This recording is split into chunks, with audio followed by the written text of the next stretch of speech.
At the end of the day, if you want to change any result, most people know what they need to do. If they want to change their health, they know for a fact they have to put nutrition, exercise, and sleep as a priority, which means they have to eliminate the things that go in the opposite of that. What happens, though, is the environments aren't supporting it. They're actually holding people back.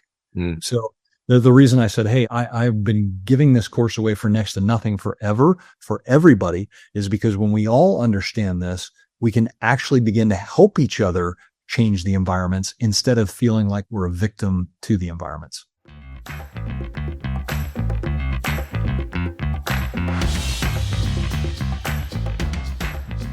Hello, and welcome back to another episode of the Thrive State Podcast. I'm your host, Dr. V, triple board certified MD and performance and longevity expert. And on today's podcast, we share a very important topic that you'll all want to learn about, which is creating environments for success. Now, specifically, this is creating environments to optimize your energy. As some of you might already know, if you follow my content, energy is everything. How we feel dictates how we think, how our cells behave, how we perform. It matters a lot.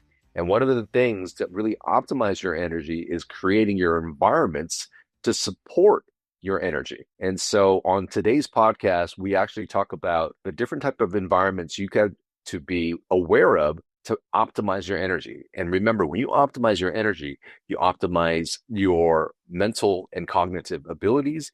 You optimize your ability to emotionally regulate, and you also optimize your performance in your health, in your relationships, and your work. This information is going to be so valuable for you, not only to live a long time, but also so that you could enjoy life, so you could enjoy the people in your life, and so you could really go out there and share your gifts with other people. So before we get into the podcast, I just wanted to invite everybody in and just say a big word of thank you for allowing the show to continue to grow to where it's at, but we want to continue to grow. And so if you haven't already, and if this podcast is giving you value, please do me a favor, hit that subscribe button, engage with us with the comments, hit that notification button so you don't miss any episodes, and leave us a 5-star review wherever podcasts are heard. In addition, I just want to thank all you listeners and all the newcomers that have found this channel by giving you a free gift.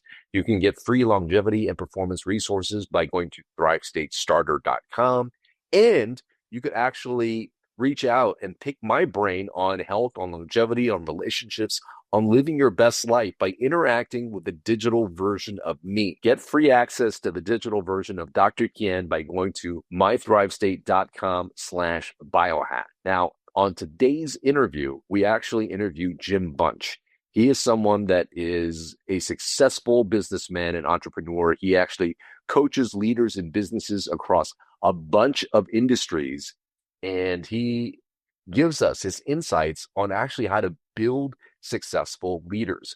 One of the frameworks he used is actually the framework of understanding the environments in our life. Which of these environments actually contribute to our energy? Controlling these environments, knowing and being conscious of how we show up in the environments has a huge effect on how our energy actually will be. So it's so important to be able to master our energy because after all, that's how we get to the Thrive State. Now, this interview was actually done as a big mental health summit where I get to interview 50 of the world's thought leaders, including Dave Asprey, Naveen Jain, Bruce Lipton, and so many more people on how to actually improve their mental health, and energetic control and environments is a big one. If you enjoyed that interview and want to get access to the other 50 interviews I did in this capacity, you could access our digital library by going to mythrivestate.com/pro. So let's get to it.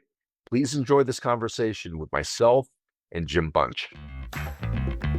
Hello, and welcome back to another session of the Thrive State Summit. With me here today is a new friend that I got a chance to meet and experience his knowledge and wisdom around how to build a humanity that works for us all. How do we have better leaders in our companies and our families all around? So with me today is Jim Bunch. He's a serial entrepreneur, investor, and owner. And throughout his career, he's been passionate about creating effective and powerful experiences that help people and businesses initiate positive and sustainable change. He is a co-founder of a global software company called Powur, and the mission is to accelerate the adoption of clean energy worldwide. He's also the founder and chairman of Ultimate Life, a publishing and technology company whose mission is to inspire entrepreneurs live an ultimate life and build game-changing businesses.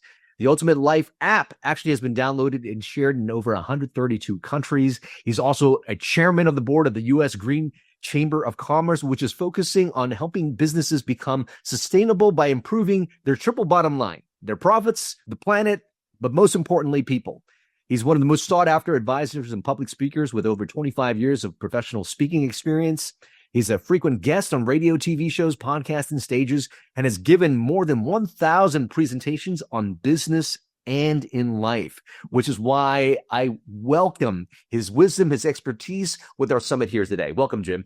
Thank you, Ken. Well, listening to that makes me realize there's a lot there and it's fun, but I want everybody to know that it's, we're all humans. We're all in this game of life together. And it's been a great journey. So thanks for having me here. Yeah, thanks for coming. Can you just briefly, and I know I just touched the surface of what you've done, but I mean, maybe can you share professionally what you've built thus far? Because I want to let people know that it is possible to build and to, create an abundant future, but also do it in a way that respects all the different areas of your life, including your mental health. Yeah. The inner game, the mental health is so key to it. And, I want to make sure everybody realizes I have challenges like everybody, right? There's days that are fantastic. There's days that are average. And there's days that are like, man, I wish I could push the reset button on today. So I think you'll find that with anybody who is building a business or, going through marriage or raising kids or whatever it is that they're going through. Like we all have areas that we have strengths and we have areas that are challenges. So I think when it comes to mental health, right now in my observation, and I'm not a psychologist, I'm not a therapist, I'm not a mental health expert, but we have hundreds of employees, thousands of salespeople, and we have tens of thousands of customers. And so I'm seeing in the world today, more and more people confused and frustrated and overwhelmed. They're uncertain as to where to focus. The media has done a fantastic job of really creating these dramatic stories that get people to feel separate instead of connected. And so it's no wonder that mental health right now is a massive challenge, both inside of companies, in schools, in families and marriages. It's like, my friend of mine says from the East Coast, he goes, man, the world is wonky and it's only getting wonkier. And I see more of that. So, yeah, I mean, you just mentioned the different sectors of populations that you actually get to see. You've got the customer front, you've got different aspects of a team. You worked and actually build and coach and mentor impact CEOs. What are you finding are common stressors these days? You mentioned a few, certainly with uncertainty, disruption of AI coming out of the pandemic. What are people feeling now? What are some of these common stressors that the leaders and the CEOs, and maybe not even in their own businesses, but leaders in their communities, leaders in their families going through? Sure. Yeah, happy to talk to that. And if you give me the ability to share screen, I actually have a visual that I'll show at some point. Oh, here. yeah.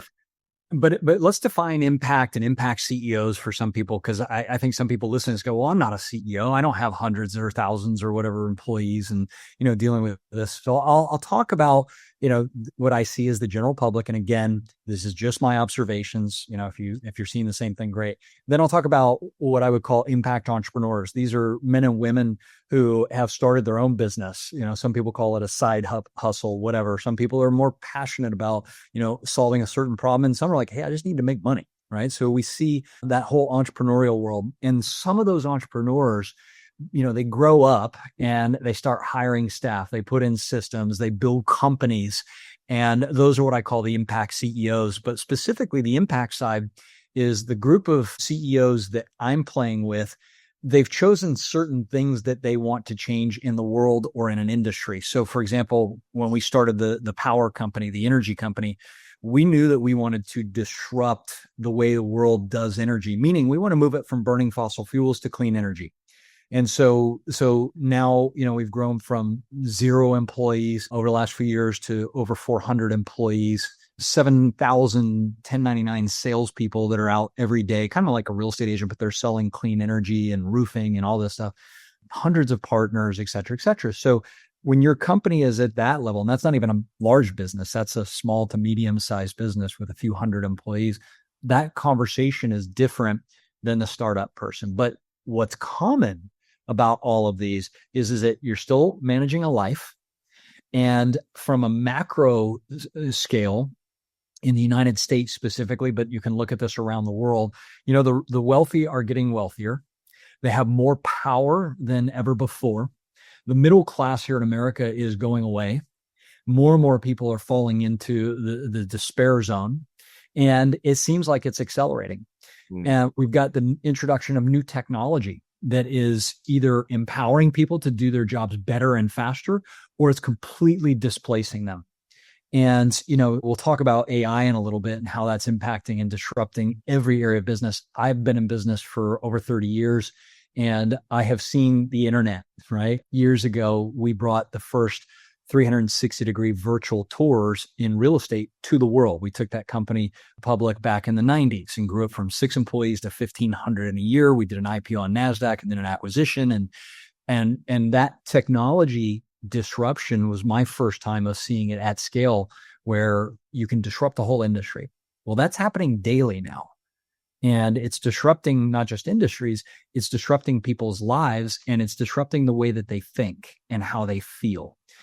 So one of the core things that I'm seeing is massive disruption, massive displacement, and people are falling into one of two categories. They're falling into the group that is embracing this technology, and they have a core skill set and mindset called adaptability. They have the ability to adapt quickly and evolve, or they're falling into the category of people who don't want to learn, they don't want to change, and they're basically just letting the world happen to them. And so when I talk about, the general public or impact entrepreneurs or impact CEOs or whatever, I think the core skill right now is adaptability, the ability to move quickly in a new direction as the climate changes. And we're seeing, that massively as macroeconomics kicks in, as global powers are shifting, we are seeing massive disruption. One of the things that human beings have been able to do over the course of time and the ones that have obviously survived were those that have been able to pivot, those that there were resilient against the famine, a natural disaster. You mentioned that's being a skill set now and a mindset, which means that it could be learned. So what are some of the key factors in adopting that adaptability and resilient mindset amongst all the changes? How do we get those that feel like they're in a pit of despair start adapting this new skill set? Yeah, it's a good question. I think at the core, it comes down to their belief and their identity. In other words, if you can fill in this statement and you say, I am a learner or I am not a learner. It's like some people love to learn just to learn. Right? Yeah. Some people love to learn because there's something specific that they want to learn in order to take their business or their life to another level. And some people, you have to drag them into learning anything. Yeah. What I find is that those who are learners can adapt quickly. Those who are not learners are finding themselves well equipped for a world that no longer exists. It's like they're waking up and they're like, how did we get here? And they spend all their time talking about why things aren't the way they used to be. Versus those who are like, hey, the world is evolving. It's always evolved. And, back when you look at any technology, and technology is what's causing most disruption. So go back to when, most of our society rode horses to wherever they went. And along comes a technology called a car. There were actually a group of people that fought desperately to keep horses over vehicles. They thought it was going to ruin the towns. It was going to bring noise, da, da, da, da. Well, those group of people eventually either just rode their horses or they adopted cars. But the early adopters and in the middle, they said, yeah, this is faster. It's better. It's whatever, right? It's not to say we don't love horses, right? Mm-hmm. But that industry is disrupted. And we see the same thing throughout history. So I think the number one thing for people, Ken, is to really take a look at their identity and say, am I a learner or have I already learned everything I want to learn? Right. And then you can get into, now, how do I shift my beliefs? How do I align what I want internally with what the world is providing externally? And that's what I call the game of life. Part of the game of life is learning, how do I create more wealth? How do I become happier? How do I, when I'm building a company, how do I become healthier and not sick and overwhelmed and frustrated and distraught? Yeah. So we didn't learn that in school. Like if you look at, I don't know. We didn't learn that in medical school either, Jim. Yeah. All right. So you went through how many total years of school? Jesus, 16 plus. All right. And the first 12, what did you learn? Probably a lot of things that had nothing to do with medicine or business, some history, some math, but in medical school, you'd be surprised to know that there was nothing on stress resilience. There was nothing on nutrition. There was nothing on exercise, in medical school. So here's the way I look at this. And this is one of the reasons we started that other company, the education company, to disrupt education. I was just on a call about this. And I said, if you look at most people's education, they had a free education system here in the US, for example, from kindergarten to 12th grade. They learned math, science, English, and history. But they were also programmed to, show up at a certain time. A bell rings, we go to a class, we're instructed from the front of the room what to memorize or learn, and then we're tested on a pass-fail, A through F, and we're taught that A is good, F is bad. And then we're taught to learn whatever the basics are so that we can go to college, so that we can learn a skill like medicine or engineering or legal or whatever it is, or I don't know, journalism, go into communications. And you're taught that that's then supposed to prepare you to get a job. Nowhere in that is any curriculum around how to be happy. In other words, happiness breaks down for most people to three things. Do they have a sense of purpose? Do they know why they're here and what excites them? Do they have autonomy, the potential to be free in their choice of where they invest their time and their energy? And mastery, the pursuit of some type of mastery in anything. It could be in mastering business or basket weaving, being a great parent, a chef, whatever, mastery. That's that learning side. So those are the three keys to happiness. We don't learn any about that. We don't learn about ourselves in school. And then you go into health, like you talked about. There's foundational things to health. And we teach this to all of our companies. You have nutrition, exercise, sleep, and you need time to recover. Right. And then when you go into wealth, there's three things that are principal that every student should have learned from 0 to 12, which is cash flow creation, cash flow management, and cash flow investing. Notice they all have one word in common called cash flow. And if people learn from the beginning how to create it, how to manage it, and how to invest it, we wouldn't have 90% of our population that is financially stressed and overwhelmed, but we weren't programmed that. So I think we need to really take a look at what we've programmed humanity for, which is to be unhappy, sick, and broke instead of happy, healthy, and wealthy. And to me, the school system gets a big fat F. If 96% of people going through that system are unhappy, sick, and broke within 5 to 20 years of that system, we had the wrong thing.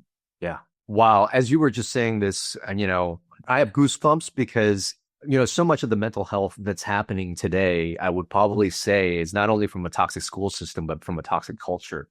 Really sharing that we are going to only, reward people meeting specific criteria to do things. And many of that is not being authentic to who they are as people, not enjoying and celebrating their talents, their abilities, their personalities, allowing them to feel and emote how they want to.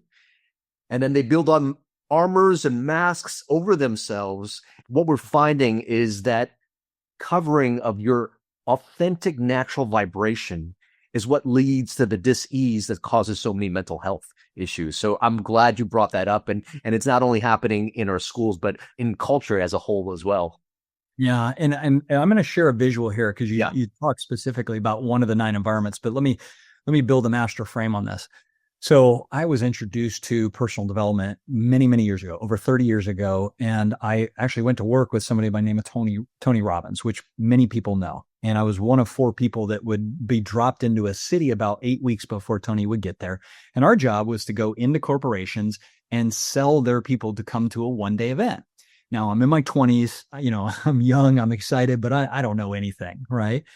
And so we'd put thousands of people into this one day event, and then Tony would invite them to the next event. And I thought, based on what I was learning about the power of belief and motivation and, inspiring yourself and state management, I thought that that's what people needed to know in order to succeed. But here's the crazy thing. After years of being around personal development, we started building tech companies after that, but I started realizing that a very small percentage of people who go to those events, like 4%, actually create change, sustainable change. And it wasn't until years later that a mentor of mine, a gentleman named Thomas Leonard, who is considered to be the founder of modern day coaching, I asked him, I said, why do thousands of people want to change, but they can't? And he said, and I'll never forget this, he said, because they're trying to use willpower instead of designing environments. They're trying to use willpower to force themselves to work out or to eat healthier or to build their business or this or that, which you can do short term, but not long term.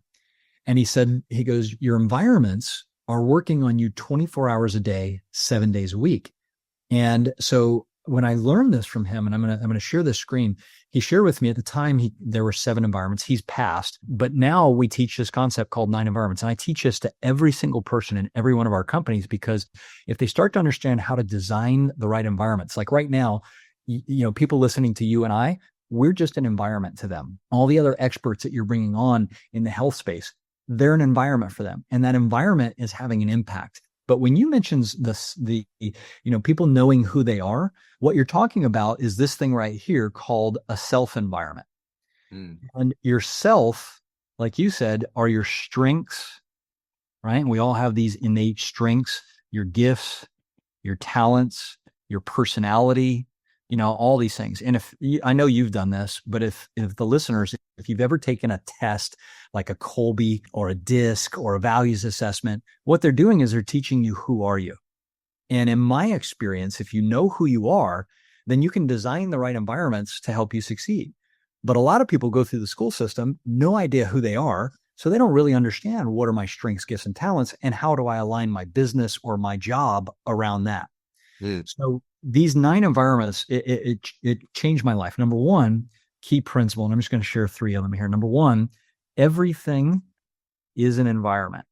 All right. So write this down. Everything is an environment. Everything in your life, everything in your business is just an environment. So hold that for a minute and go around and look at this. There's 9 different environments. We start in the middle with this one called you. That's not actually environment, but that's who you are at your core. That's your soul. So if you've ever been with somebody when they take their last breath, like you can fundamentally feel the change in who they are, right? When you see a body without a soul, you can tell like that person's not there anymore. Well, it's the soul. And when we're born, right, to mom and dad donate some DNA that creates a biochemical reaction, and 2 cells become 4 and 8, and we form a body environment, which is way out here, right? We form a body. So a lot of people think that they're their body. They also think that they are their mind. And we're not our bodies. We're not our mind. The memetics means your means. These are your beliefs, your paradigms, your worldview, all the information that's coming at us 24 hours a day. If you're watching Fox versus CNN, you have a completely different memetic, different belief system, right? Yeah. Every logo you see, whether it's Apple or Microsoft, those are beliefs that are being embedded. Okay. So you have beliefs about yourself. You have beliefs about your body. You have beliefs about money. A good example is fill this in. You can go ahead and say this, Ken. Money doesn't grow on trees. Money's the root of all evil. Okay. Here's the funny thing. What is money actually made of? What's a dollar bill made of? Paper and wood. Where does that come from? Trees. So somewhere we were convinced, and the only way you could fill that in is if you had a belief somewhere stored in there that money doesn't grow on trees. That's wrong. It's actually made of cotton with ink on it. All right. So what happens is people don't understand the power of these environments. Number one, everything's an environment. So yeah, you have a mind and all these beliefs. You have a body, right? You have a self environment, and most people have no clue who they are. You have a spiritual environment, and a spiritual environment is not religion, just so we're clear. Religion is 2 or more people gathered with a common or like belief about something. And in every religion, there's 17 major religions and 200 dialects. Every one of these has one thing in common, a belief in a higher power. So your belief around whatever it is, it's just a belief. You made it up, but they all have one thing in common. So you have spiritual environments. Some people, go to church. Some people kneel and face a certain direction. Some people rub beads, right? Some people hang out with shaman, whatever it is. This is a spiritual. We have a nature environment, life, seasons, the plants, outdoors. You might live by water or a mountain. All of these things are affecting you all the time. And this is the second key principle for people to understand. Number one, everything's an environment. We all have these environments. Number two, everything is energy. Yes. Everything is energy. And that energy is either inspiring you, and I'm going to draw in different colors, right? Yeah. I'm going to put a positive there, or it's expiring you. I hope you're enjoying the podcast so far. If you are, I just wanted to let you know, join our community. There's so many free resources and a great community of people that desire health, happiness, human potential, to have more in their life, more health, more energy. And when you have those two things together, you could create more happiness, more abundance, whether it be financial, romantic, all these things in your life. And if you're just starting out, you don't know where to go, just sign up for thrivestatestarter.com, because in there you're going to get a bundle of information that includes a longevity ebook, a longevity and performance resource guide, lecture notes that come from my keynotes at Google, at Fortune 500 companies, all the insights in that keynote in lecture slide form given to you. And then finally, breathwork. I share 3 powerful breathwork exercises to access calm, which really gives you clarity and peace during the day, to access energy if you need to wake up and really motivate yourself, and finally a breathwork routine that you could do every single morning so that you could be very intentional with how you create that day. You could find all this stuff delivered free to your inbox at thrivestatestarter.com. And our community is growing. If you want to be a part of a community of people that desire the Thrive State, that are really in Thrive State themselves, and help other people along with that, you could be a part of the community. You can get group coaching from me. We do breathwork sessions, meditation sessions, and you also get to drop in and participate in podcasts in the future. You could find more about the community at mythrivestate.com. That's mythrivestate.com. So check out those resources. You're not going to be disappointed. And please enjoy the remainder of this podcast. Is either inspiring you, and I'm going to draw in different colors, right? Yeah. I'm going to put a positive there, or it's expiring you. So think about this, right?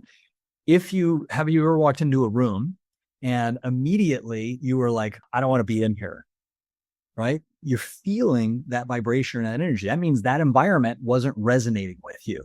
But you've also probably done the opposite, where you've walked into a room like, you and I met down in Dallas, Texas. Yeah. The energy in that room with a bunch of incredible people was really high. It's like, wow, this feels good. I want to be here. So keep in mind, every one of your environments is vibrating, and it's all energy 24 hours a day, 7 days a week.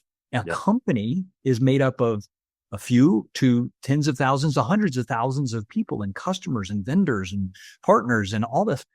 They have frequency. They're an environment. So your business is an environment. Is this making sense? Kind of follow? Yeah. Oh, this is completely making sense for me. I hope it is for the audience as well. I talk about the bioenergetic state of our body, and that we can, through our choices and how we live our life in different areas, actually control the frequency of our body. And it could either be elevated in frequency in what I call the Thrive state, or it could put us in the state of stress as well. So yes, this is resonating, and probably, with a lot of my audience as well. Good. And there's good stress and bad stress, right? There's eustress and distress. And eustress is when something new comes in and it challenges us to grow. Distress is when we have the same problem today that you had for the last 10 years. That's distress. The system doesn't operate under long-term stress. So the other way to look at this is the energies around me are either inspiring me. In other words, they're adding to my spirit, the YOU, or they're expiring me. They are draining me. And what inspires you today may not inspire you tomorrow. So we have to shift or change. And here's a good example.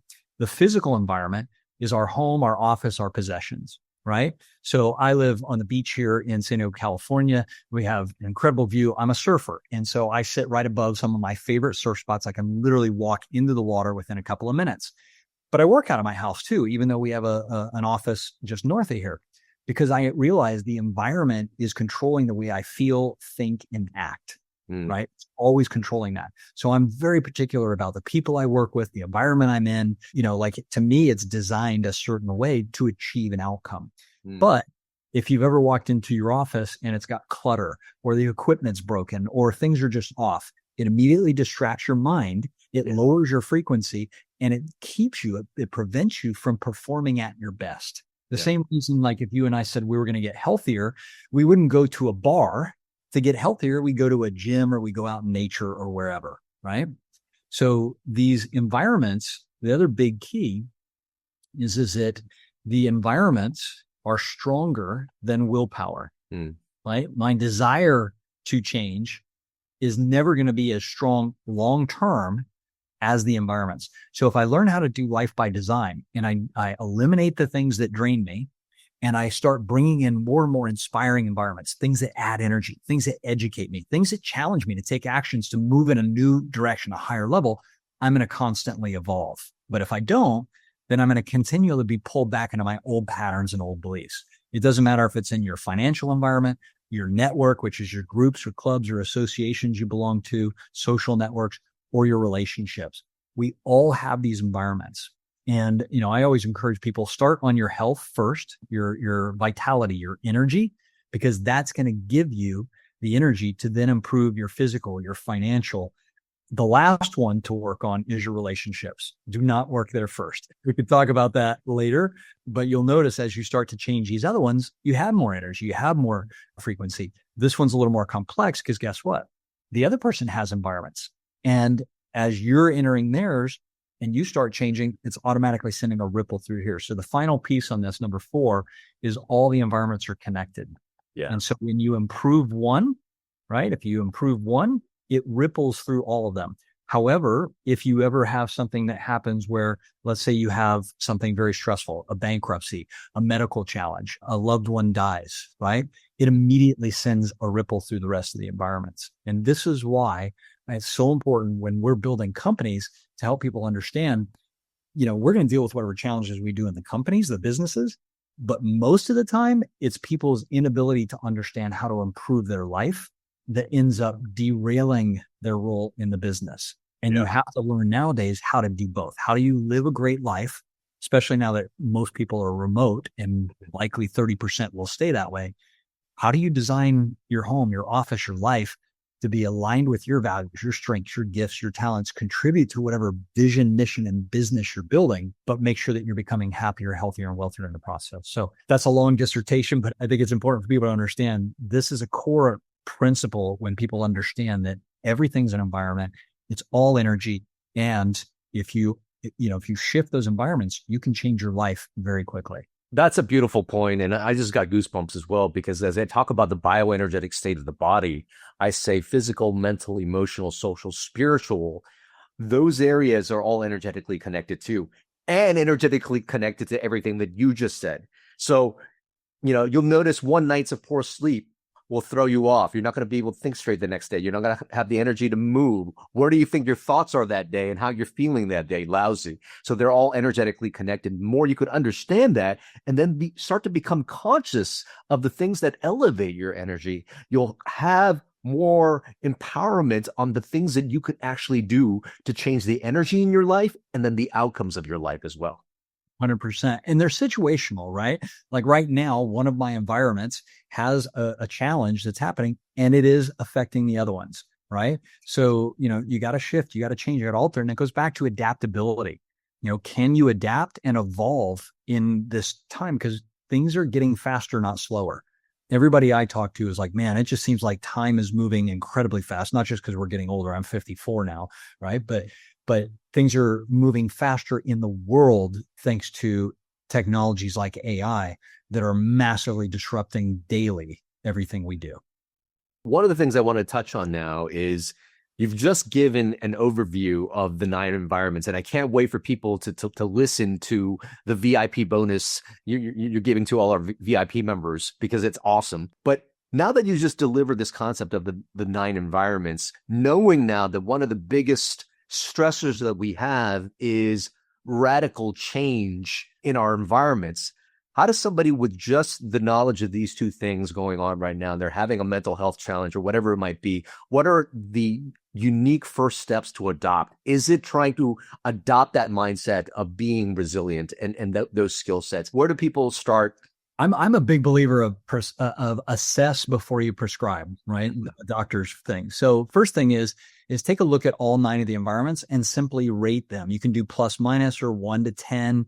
And what you'll find is you'll see trends and patterns. So for example, if somebody's having health issues in their body environment, that's going to affect everything. So that needs to become the focus first. How do I get more energy? How do I sleep better? How do I switch out processed food for more live organic food, whatever it is? And if somebody says, yeah, but I don't have the money to buy live organic. Okay, now let's work on the next environment, your financial environment. What do you need to let go of? It's the same people who have, Netflix and Prime and Showtime and HBO subscriptions that are saying they can't afford to buy an apple that's $1 more because it's organic. I'm like, no, what's happened is that your choices are creating your reality.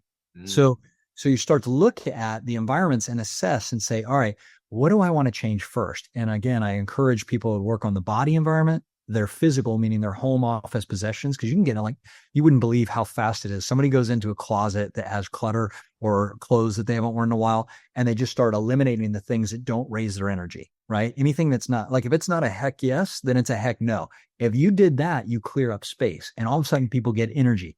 So they clean out that closet, and next thing you know, like, wow, all of a sudden I feel more inspired about my business or my relationship or my whatever. So for most people, assess and then immediately take a simple action, just one thing. As you get further in, and this is what I love about what you're doing, why I agreed to do this, is we're creating an environment here where people are focused on their health, their vitality, their energy. So they're learning from a number of different people what those people have learned, right? So the community and staying connected to environments, which is called your network, staying connected to a community of people that are evolving, that are adapting, that are challenging themselves, that are willing to disrupt their normal way of thinking so that they can evolve faster. You want to be plugged into that, because if you're not, right, if you're not in an oxygen-rich environment, and this is really important, right, you can plug into communities where people are miserable and upset and overwhelmed and frustrated and fighting and divided, right? That's easy to see. But if you plug into an oxygen-rich community where people are aware, they're conscious of what they're saying and the impact and how it affects their life and others, those people want to raise each other up. The other groups of people that you can plug into, they want to lower people. And so I think you really got to be, more than ever, especially with social media, you have to be more conscious about what environments you plug into and which ones you let go of, because it really is making an impact 24 hours a day, 7 days a week.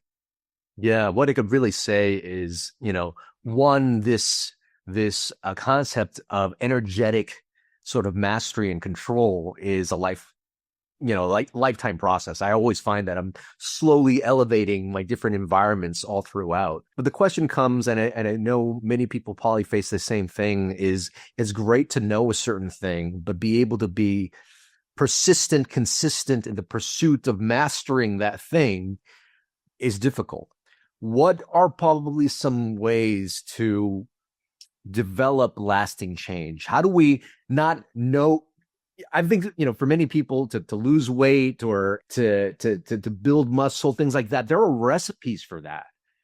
And so every year people list, so many things that they want to put in their resolutions. They'll start it for a little bit, and then, somehow it just seems to go back to its normal energetic, state.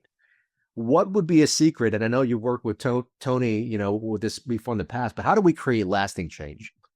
Well, and this is really the $1 billion question, right? It goes back to the environments. If you go to a seminar for 2 or 3 days and you get pumped up and you walk on fire or step on glass or break an arrow through your throat, you're in a peak state while you're in that environment with thousands of other people, which is fantastic, right? It kind of stretches you and challenges you. But if you're only there for 3 days, how many days are you in your normal environment when you come back home? Right. 362 days. So which is stronger, 3 days at an event or 363 days at your normal home and office with the normal people you hang with? Yeah. What happens is it's called the hot bath effect. It's like stepping into a hot bath or shower. It's nice, it's fun, it feels great, but the moment you step out, you begin to cool off. So to answer your question, you have to start designing environments that are going to consistently pull you into another level, whether you connect to them remote or whether you start designing them. People really need to take a real look at their lives and go, am I living a life by design or am I living a life by default? Am I watching the shows I'm watching because they're on and my friends are talking about them? Am I hanging out with the people that I'm hanging out with because they're bringing value to me? They're challenging me? Or is it because it's familiar and comfortable, right? Am I doing this business the way I'm doing it because this is what I was taught? Or is this what the world requires now? And, this is really key. I'm a big believer in frameworks and models. So whether it's life or business, and I can show the business model too, I look at things as models because you can manipulate and move a model. The moment it becomes tangible, you can change it. Like an example, draw a picture of your mind. We all have one. What does it look like?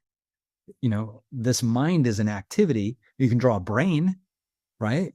But most people have a mind. They have no idea about the conscious and subconscious. They don't have a visual image for it. So we teach them, here's a visual image for your mind. Here's your conscious mind, your subconscious. Now they can change their beliefs. Now they can change how they feel. Now they can take new actions, right? At the end of the day, if you want to change any result, most people know what they need to do. If they want to change their health, they know for a fact they have to put nutrition, exercise, and sleep as a priority, which means they have to eliminate the things that go in the opposite of that. What happens though, is the environments aren't supporting it. They're actually holding people back. So the reason I said, hey, I've been giving this course away for next to nothing forever for everybody is because when we all understand this, we can actually begin to help each other change the environments instead of feeling like we're a victim to the environments.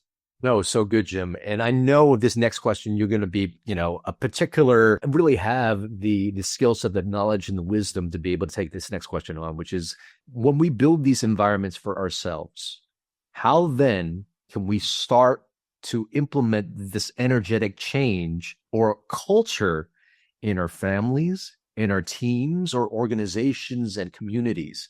How then do we step into a leader role as we start to shift our energy and be able to start to create and lead other people, follow suit with the type of energy we want to build around us?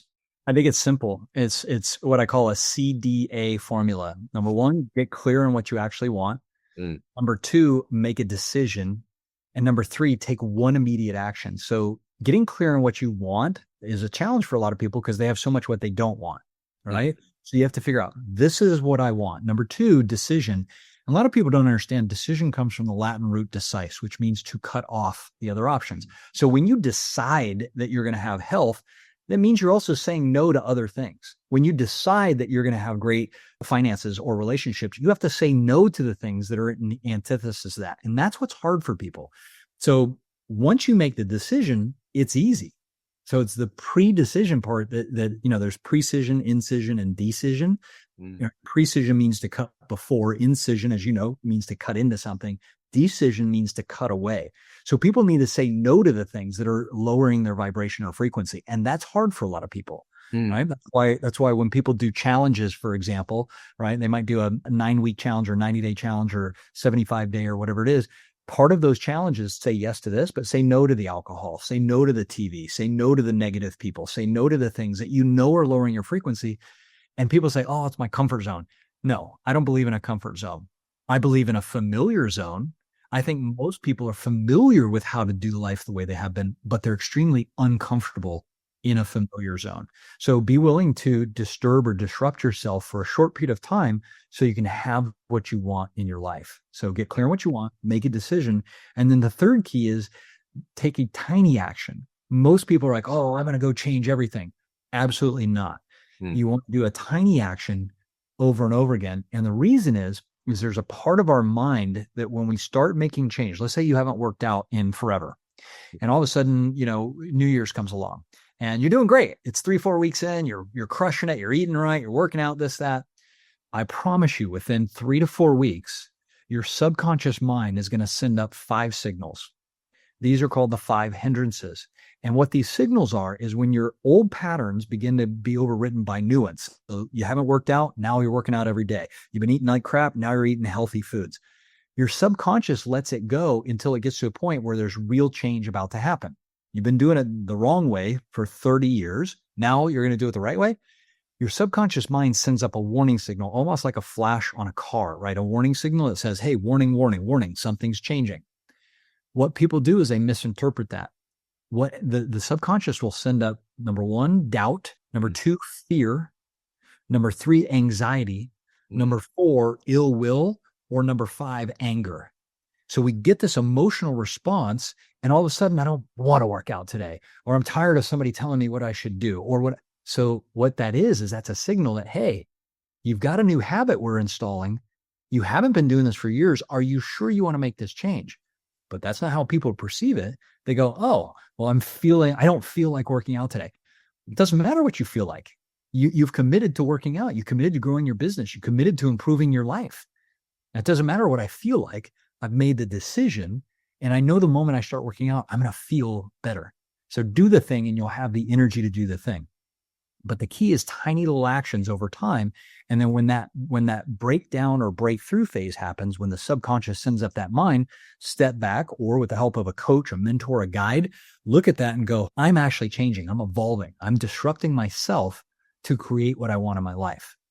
And that is what people need to understand is now I can design the environments to keep that new pattern until I want to change it next time.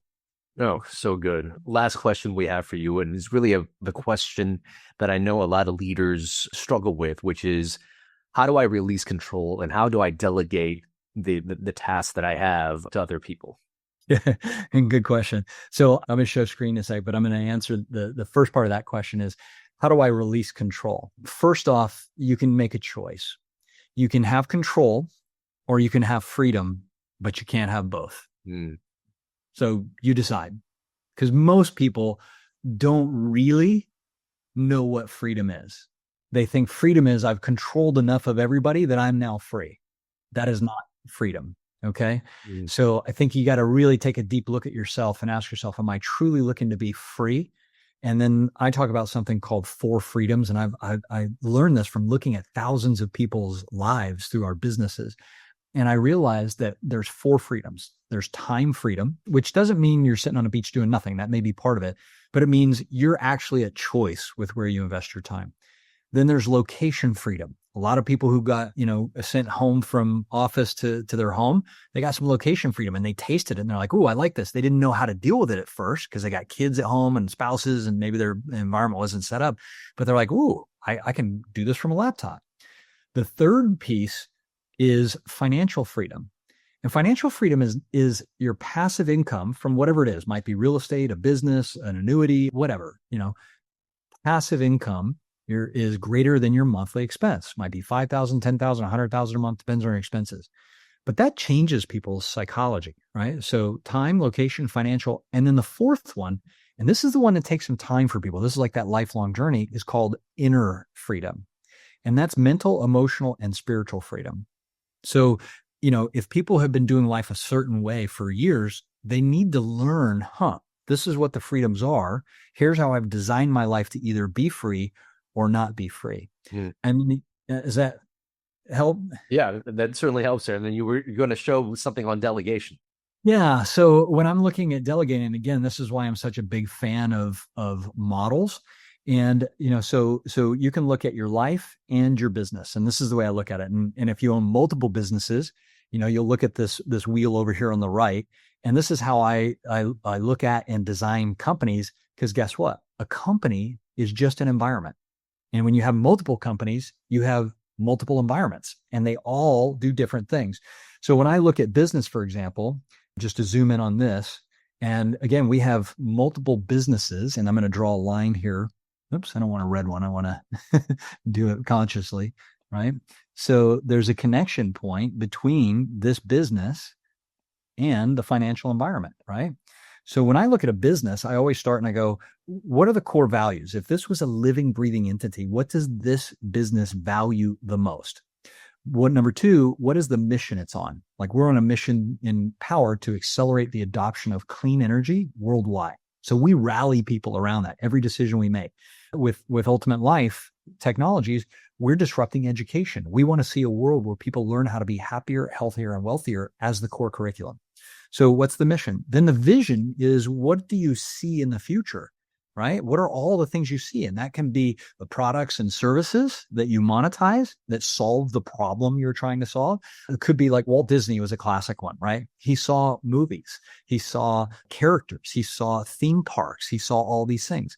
So the vision is all the things you see in the future. I see a world where we have a completely different blueprint. I see a world that works where humanity and nature work together, where everybody operates from a place of abundance instead of lack. It's crazy to me that we live on the most abundant planet, like of all the planets you could have landed on, right? Look at the abundance of planet Earth compared to Mars, right? We have water, we have air, we have 8 billion souls that have taken physical form. They're carbon bodies, right? Think about this. We having everything that you could ever want right at our fingertips. And yet some people still think there's not enough. It's maddening to me, right? So the core of the business is the vision, mission, and values. Then you design the products and services. So to answer your question, right? Who's the team that's developing the vision, mission, and values? Delegate to them, collaborate. Who's the team that's responsible for creating world-class products and services that solve people's problems? That's why we do business. And then who's the team that's doing the marketing, the sales, the support, the HR, and the culture, right? Legal, finance, operations, and technology. It's a system. And so you can delegate to people whose purpose is to build those things. So as a founder, as an investor, as a CEO, I look at every one of these businesses and their vision, mission, and values. If they're on track there, do they have the world-class products and services? And are they building the operational side of the business? Now, all of this has just recently changed with AI. And so now we created the new wheel here showing artificial intelligence that is touching every single part of the business. You can use AI, which is why we're teaching that Impact CEO Mastermind as a test pilot, because we're seeing CEOs help their people understand how to use AI to create more, but take less time. Now, some people are displacing their employees. I'm not a big fan of that. I think that the world in the business world in the future is going to be made up of people who use AI the same way that you use Google Docs or a Word doc, right? You wouldn't think of doing business today without using a computer or a laptop. So you're not going to think in the future about not having AI, but it's happening so fast that I predict in the next 3 to 5 years, any business that isn't using AI in 80 to 90% of their business is going to be completely displaced and disrupted. I think you have about 36 months max, because it is happening so quickly and the efficiencies are so great that the companies who are applying it now, they are leapfrogging, not just past the competition, they are leapfrogging into whole new territories that other people are they're going to wake up and go, what happened to our business? What happened to our industry? What happened to our world? It's evolving that fast. Wow. What a great way to close out today. Jim, I thank you so much for sharing your wisdom in not only just business, but you could show how controlling our own environments and who we are as people start to leak into the things that we create out into the world. Now, before you share your VIP bonus for everybody, can you let people know where to find you and find out more about your work? Yeah, I'm online at jimbunch, JIMBUNCH.com. And that kind of has a portal to some of the companies that we're building and investing in those things. So I have not been active on social for the last 2 years. I was heavily active for a while ago. I may get back in, but you can find me on Facebook. I haven't posted. It's been a while. Instagram. But I'm ready again to lead people into this new blueprint for humanity. And we want to disrupt energy, education. We want to disrupt the banking world, real estate, and transportation. And there's 75 other categories that the rest of our CEOs are disrupting. That's amazing. Thank you again. And for everybody who wants to get the lifetime access pass and get the VIP, you're going to do a great service, because not only are you going to be helping out 4 nonprofits, the Trevor Project, Good Days, Rare Impact, as well as Genius Recoveries, but you're also going to get a lot of bonuses from our speakers. Jim, I know you have something to offer the VIP people. Yeah. So we have 2 things. One is a course that I put together called the 9 Environments of You. And it takes you through each of the 9 environments in detail, the core principles. And it also has that 9 environments or ultimate life assessment. And so I encourage everybody to go through, watch those videos, take the assessment, and really take a look at your life. So we'll give everybody access to a link for that. I think we sell it for a couple $100. Our system requires at least a 99-cent charge. So if somebody wants their 99 cents back, I'll give it to them. But that'll give you that couple $100 course for next to nothing. And then we also have another course that's called Financial Repair and Recovery. And remember in the beginning when I said so many people are feeling stress and mental health issues because of where their finances are. So inside of that course, it teaches people how to figure out, number one, where you're at. How do you start paying off debt? How do you shift your mindset? I think it's one of those things we should all learn because most people in their lives have some kind of financial stress at some point. And last piece here, I learned something about a year ago that there's a new term called financial PTSD. And it's, the psychology world has come up with this term. And Ken, how long do you think somebody has to be under financial stress to be considered to have PTSD? What do you think the time is? I would think pretty immediately, because I remember looking at my bank account one time right deep in the pandemic, and I was like, wow, I'm going through this right now. Yeah. So it can be a real easy kind of wake up. But for most people, according to the psychologists, they say that if you've been under financial stress for longer than 90 days, in any period, it's likely that you have some level or form of PTSD. What that means is that your patterns are going to lead to that fear and that anxiety and that overwhelm almost immediately. So I think people need to go in through some mental healing and health around our relationships, our finances, what's happening in the world. And so that course helps people start that pathway. Well, Jim, thank you so much for the generosity of that to our VIP members. And really, thank you for your time, your wisdom, and sharing everything you know with us today on the summit.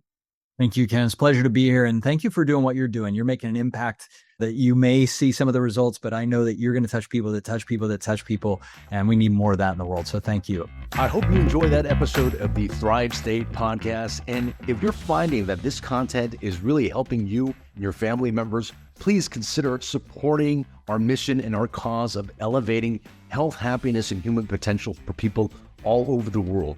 You can do so by making sure that you have subscribed to this podcast, sharing it with your friends and family members, and leaving us a 5-star review wherever podcasts are heard. All these things are going to really help elevate the show and to give us the resources to continue to bring more content just like this to yourself as well as the people that you love. If you haven't already, you might want to consider joining our community. We actually have a community where people get to engage with me in group sessions where we do breath work, meditation, where we do challenges together, really to be able to get us access to health, happiness, human potential so that we could have longevity and performance in our life as well. You can check out our community at mythrivestate.com. That's mythrivestate.com.